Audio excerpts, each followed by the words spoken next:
Hello, everybody, and welcome to Confrontational Histories, a YouTube channel that takes on bad historical myths and narratives.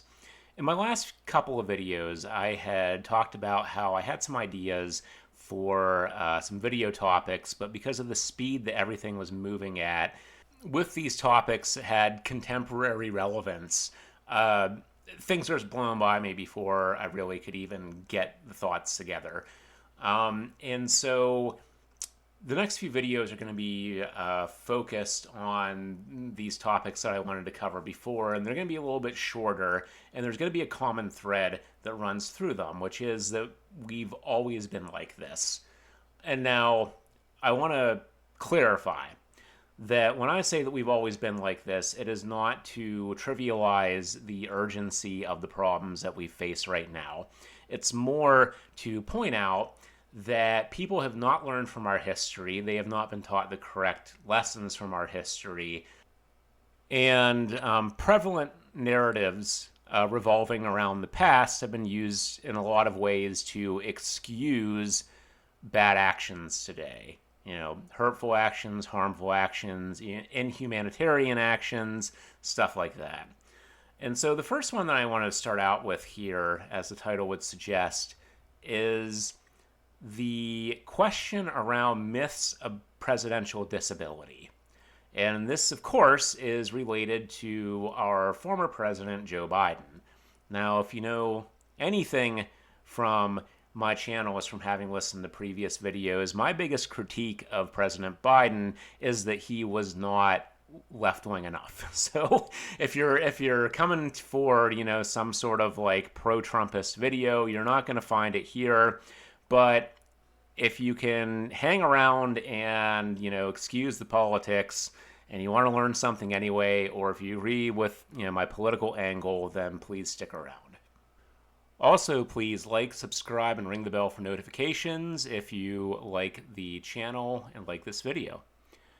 Now, I think the first bit of context that we need to understand what's going on here with all of this is the context of the imperial presidency. Now, as anyone who lives in America knows, the American founding fathers were absolute geniuses who agreed on everything in and amongst each other because of their divine inspiration, and nothing they ever said, did, or laid out should be questioned, even if history has moved things forward to the extent that the things that the founders were concerned about and believed are no longer relevant. So that being said, the imperial presidency is the natural conclusion of the way that the founders laid out our government. By having a powerful executive position, you are essentially putting the entire focus on the executive, even if that's not really your intent. By giving the executive the implied power over all cabinet level offices and all government departments, you are creating a situation where eventually that power is going to be absorbed more and more into the figure of one person. And I say figure because any power structure is requires the support and the cooperation of more than one person. It's not there is no rule by decree, even in a dictatorship, not truly anyway. So that being said, the prestige of the presidency, the profile of the presidency, the power of the presidency did rise substantially the 19th century. A lot of people blame Theodore Roosevelt for the start of the imperial presidency, blame or praise, I guess, depending upon how you view this. But, really this cart was set into motion long before Teddy Roosevelt came into power, came into prominence. Roosevelt was really just more of the acknowledgement of something that was already a reality. But this whole thing with the imperial presidency really took on a new significance with the emergence of the security state and with the emergence of the military-industrial complex after World War II. That gave the president immense authorities that the presidency had not had before. And so, as a result of this whole development with the imperial presidency, America has kind of become a Fisher King state. If you know the myth of the Fisher King, the health of the king and the health of the land are one. The king is one; he's the embodiment of the land, and America's kind of become like that. Now, a lot of right wingers, well, first they blame FDR for this, but as I said, like the current state of things is very much an evolution of things that happened after FDR. But a lot of right wingers also say, aha, this is what the left and the liberals want. They want a strong executive who can be a dictator and therefore repress conservatives and free thinking people.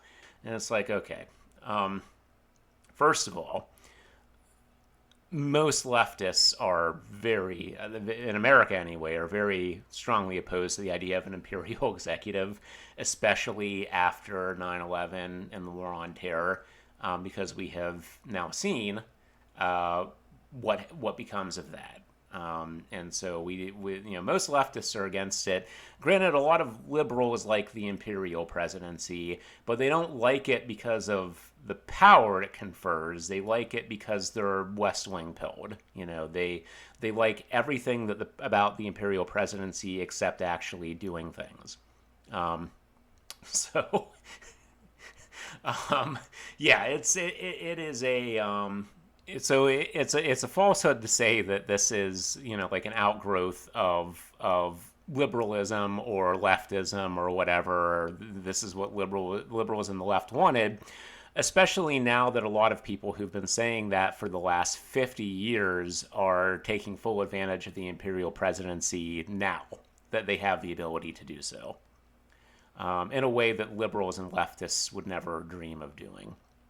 But because, the presidency is now enthroned with immense power, people care an awful lot more about the specific guy who is in the chair than they care about all of the other important things that the guy in the chair is supposed to be doing on behalf of the American people. So that's why we're at where we're at right now, where, either side will defend their guy no matter what. Now, I think even a lot of dyed-in-the-wool partisan Democrats are shocked by what we've now learned about just how incapable President Biden was of handling the presidency really in the last 3 years of his administration. And, they even if they're big Kamala Harris stands, they think that he should have handed the reins over to Kamala a lot sooner and given them more of a shot during the election instead of just lying, and covering up. And the extent of the cover-up, of course, is also incredibly immense. And it's really deteriorated the credibility of the Democratic Party in a lot of people's eyes. Even people who were on board before are now like rhetorically malice in terms of their opposition to the Democratic establishment, and to, of course, also to Republicans. But, that anger goes hand in hand now. But even with that, I saw a lot of liberals in the aftermath of the election and in the aftermath of Trump taking over again, who tried to draw comparisons between Joe Biden and FDR and say that, well, what Biden was doing really wasn't that bad because, FDR covered up his disability when he was in the White House, et cetera, et cetera. And this is just a falsehood for two reasons. First of all, it is incredibly insulting to people who have, mobility disabilities, as FDR did, people who can't make full use of their legs. It's incredibly insulting to compare them to somebody who has a very severe cognitive disability that is brought on by age and say that those two things are equal. And of course, people who have cognitive disabilities, they deserve to be treated like humans too, don't get me wrong. But to say, oh, well, these things are exactly the same and we should be comparing them is like literally what is wrong with you. I can't say it any differently from that. Like, what is wrong with you? But also this idea that there was some vast cover up of the fact that FDR was disabled and that the public was largely unaware of this fact is an incredibly persistent myth and a widely believed myth that is very easily debunked by contemporary sources. Like, to the extent that I have had people continue to deny this to me, or try to find another angle for it after I have shown them the primary sources and shown them that there was a widespread awareness of FDR's disability at the time. And usually what they try to pivot to is to say something like, oh, well, yes, but they tried to cover up the extent of it. And it's like, okay, yes, there is a little bit of truth to that.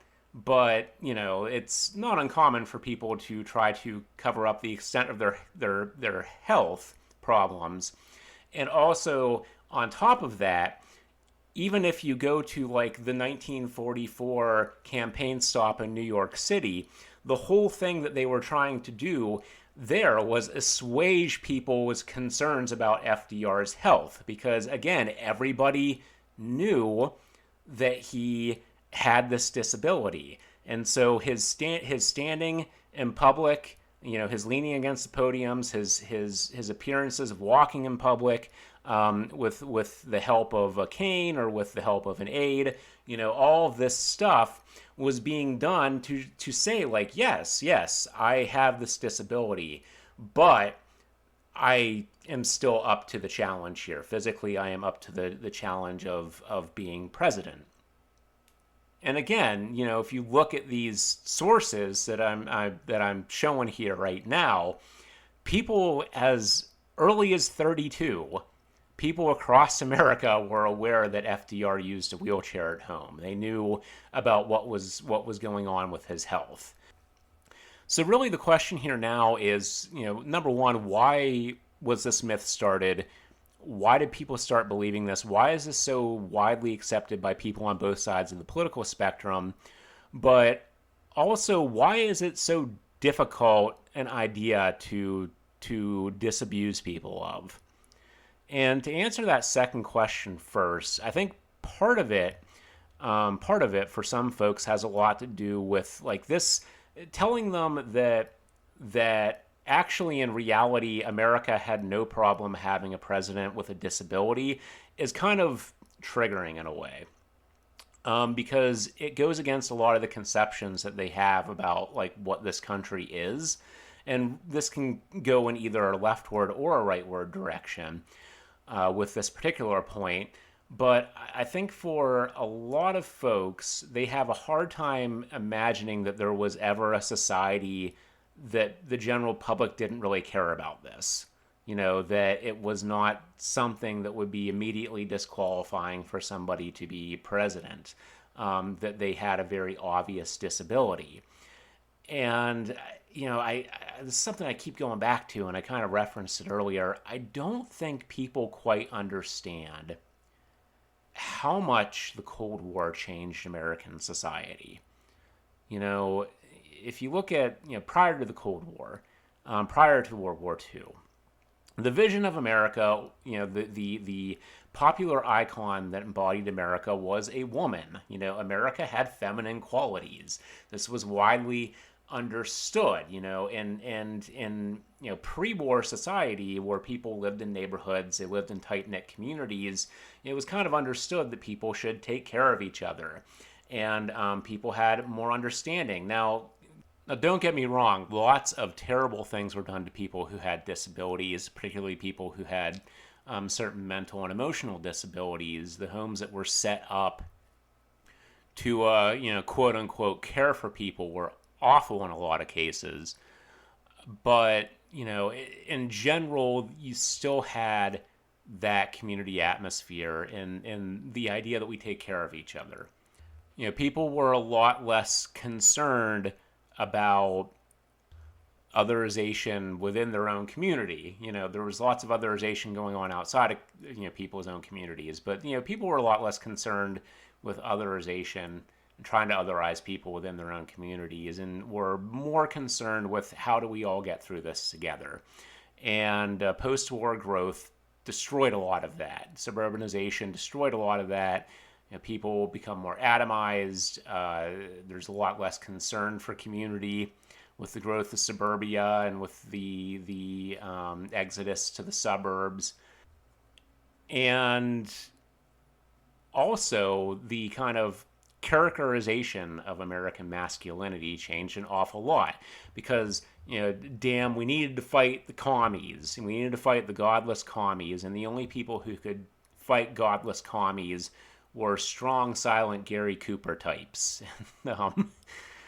uh, it really affected, the things that were thought of as being okay and masculine before World War II were a lot of times explicitly ostracized. And so to be compassionate, to be understanding, those are no longer masculine traits. And, whether or not our leaders are women or men, we expect them to be masculine. And so leadership does not exhibit those traits. And if you do, then you're not a leader, etc., etc., etc. And then, of course, the whole characterization of America changes. Suddenly, we're no longer Columbia the woman, we're Uncle Sam the dude. And Uncle Sam the dude is big and tough and shows off his muscles and blows up everybody who disagrees with him. So I'm entering this in post here because I want to give a clearer idea about exactly what I'm talking about with this point. I think there's a better way to make the point. In the pre-World War II environment, men lived harder lives. Life was harsher, but the ideal for masculinity was more genteel. It was okay to make pencil drawings. It was okay to write poems. It was okay to be more open and expressive with your feelings. And in the post-World War II environment, the lifestyle was more genteel, but the ideal was rougher, tougher, more masculine, less open, etc., etc. And the reason I wanted to put this in here is not just to make my point better, but if you go to Google and you type it in, the first article you read is going to be from the National World War II Museum. And I think that, well, first of all, that article makes some great points about, American masculinity and how that was connected with body toughness and stuff like that, and how that affected some of the soldiers coming back. But I think that author is a bit more focused, perhaps, on the first 2 years to 3 years after the war was over, to be generous, and less focused on the next 20 years after the war was over, when the type of thing that I am talking about became more prevalent. If you are interested in this, there are some essays out there that go along a little bit better with my point. One of them is Politics in the Age of Anxiety, Cold War Political Culture and the Crisis in American Masculinity. There are also some books out there, and I have to admit I have not read this one, but Manhood in the American Political Culture and the Cold War, which, after sort of briefly perusing it, seems to align with a lot of the points that I'm trying to make. But there's lots of books out there that do this. So I just wanted to clarify that. Now back to the main video. So again, like that, and I know that kind of sounds like it's a stretch, but really it's not. Really, the post-World War II atmosphere changed so many things about how America sees itself and about how American society works, and to the point that it's just inconceivable to people that their grandparents, that their great-grandparents would not have cared about FDR's disability. They wouldn't have cared about having a leader who couldn't use his legs. That was not a concern. What they cared about was who that leader was and what he wanted to do. But then, of course, the other reason for this is if you're the type of conspiracy-minded right-winger who is slowly trying to dismantle the New Deal, then this, along with, your mass delusions about how FDR planned Pearl Harbor, these two things combined together can work for you to create a narrative that FDR was fraudulent, that he was tricking people, and so therefore, Social Security is bad or whatever. And so that's where a lot of this comes from, is that this lie is utilized as an angle of attack to go after other aspects of the New Deal programs, everything else like that. Once you can open people's eyes, in quotation marks, to the fact that FDR was lying about this, well, what else was he lying about? It's the one big lie theory. Once you get people hooked on one thing, they'll believe anything else that you tell them. And even at the time, right-wing news sources did utilize this to their advantage, this fact that he had a disability. Not that he was secretly trying to cover it up, although they would sometimes try to take pictures and things like that and say, here, you see, he can't use his legs, as though people didn't know that.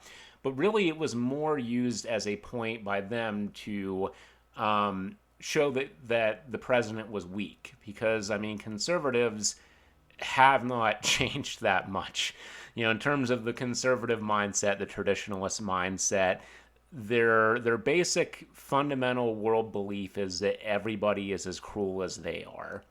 And so, if they can expose other people's weaknesses, then everybody will turn against them. Go to my previous video for a little bit more coverage on that fact. But, it certainly was used as a critique by right-wing sources at the time, not dissimilarly from how a lot of right-wing social media people these days will just point out really basic stuff and their audiences will react to it. Just pointing out really basic facts. He's black. She's gay. She's not married. Stuff like that. And it's like, okay, these may be major sticking points for you, although it's not, of course, really the point. The point is that you're a hate-filled goblin. But it's not. But really, it's more like a code for people to sort of trigger this sort of, well, what else is wrong with this person? What else are they lying about type response within their audience? And then these things become self-reinforcing. And luckily, even though the fascism in the American far right was very much alive during the New Deal era, luckily it didn't prevail quite so much as it unfortunately prevails in this day and age. But of course, a lot of that was because, FDR had a robust response to this sort of thing. It's only when people become increasingly desperate that they start to turn to this sort of way of communicating and thinking with each other. But getting more back to the point, and then also hitting on another reason that this sort of thing has proliferated so much, you see a lot of articles that were popping up defending Biden and making comparisons to FDR, and they were centered around this sort of this liberal sanctification of the noble lie. This idea that the masses are asses and people can't handle the truth. And so sometimes it's okay to, we need to preserve these sacred little lies that allow things to go forward. So that way the average person who's in a ditch shoving berries up their nose and can't count to 10 isn't going to destroy everything. And again, I point to the West Wing, in the West Wing, they make comparison to Bartlett lying about his MS to FDR and say, well, FDR lied about his health. FDR lied about being in a wheelchair. Again, not remotely true, but that's sort of intended to put into the minds of the audience the idea that, well, this lie was okay. It's all right. Sometimes you have to lie to people. Noble lies are all right. FDR did it, so it's okay that President Bartlett does it, and therefore, by extension, it's okay that Bill Clinton did it. It's okay that other more modern presidents have done these things. And I've talked before about how how the split in progressivism after the Second World War into the Cold War between like the technocratic liberal and the like genuine progressive, like the Henry Wallace type progressive and people like that, the populist progressive, how that split has really harmed the Democratic Party, and how the Democratic Party was kind of sort of been overridden in a lot of ways by these, the highly educated technocratic liberal who believes that, their ideas, their plans, their designs, even though they can't tell you what any of those things are because they don't really have any of those things, not in any grand kind of way anyway. It's all about careerism now. But, that how that mindset has taken over the Democratic Party. And it's thanks, guys. Good job. But really, Biden's situation is not in any way comparable to FDR's.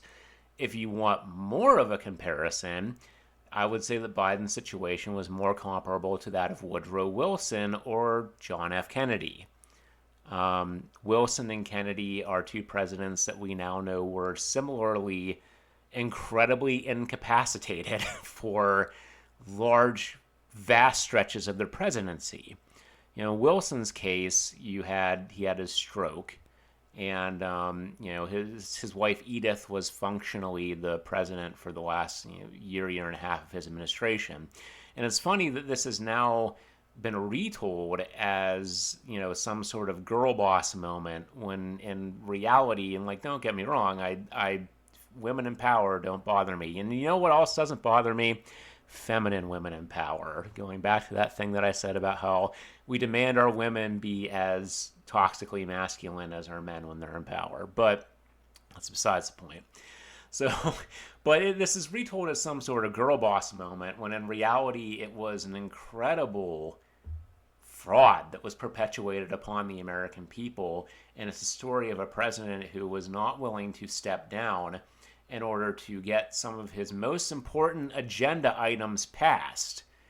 And so therefore, because of that, allowed the world to skid into a conservative bent, back to normalcy at the end of his presidency, and put the Democrats into the wilderness for years after that.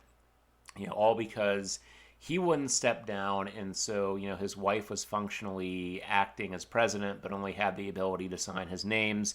He couldn't go out there and actually push for his liberal and progressive policies, such as they were. Obviously, Wilson had some incredibly regressive policies too, but he hurt the country in a lot of ways by doing that, just as Biden hurt the country in a lot of ways by what he did.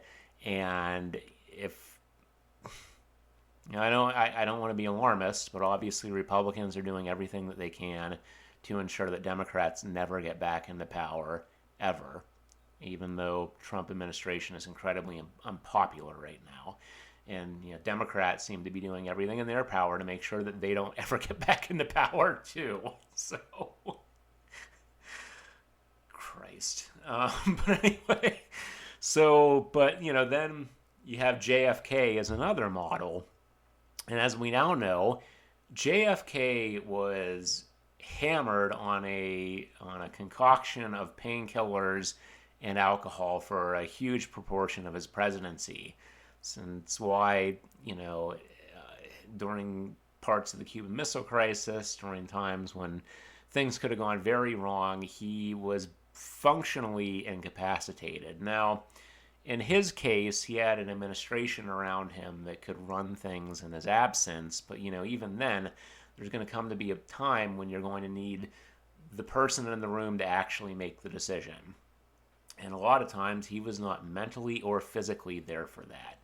And yet, JFK is held up as, in so many ways, as the model for Democrats, for the modern president, in this revelation that he was completely strung out for huge portions of his presidency hasn't really hurt his reputation at all. And tells you a lot about the mindset. And of course, that's because JFK's reputation is held aloft largely by the power of his charisma and his media presence, something that is way too important to modern liberals, but also the notion that he was just such a smart, and he ran such a smart, on point, and technocratically proficient administration, going back to that point about technocrats. But yeah, I mean, yikes. These things keep coming up, and they don't get addressed by anybody. In my next video, I'm going to talk a little bit more about JFK and the Kennedy mythos and how that has damaged this country more broadly, but also in a lot of ways the way that that Democrats view themselves and view politics and think about policy and what makes an effective leader.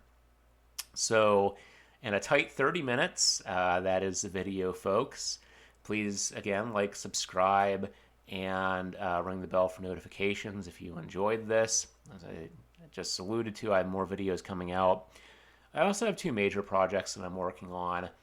The one is going to hopefully release if I am able to get it done. It's going to be one of the most time-consuming projects that I've worked on in a good way, if I'm able to do it. But look for that to come out November 11th, and that may give some folks out there an idea of what it is just based off of that, or what the topic is anyway.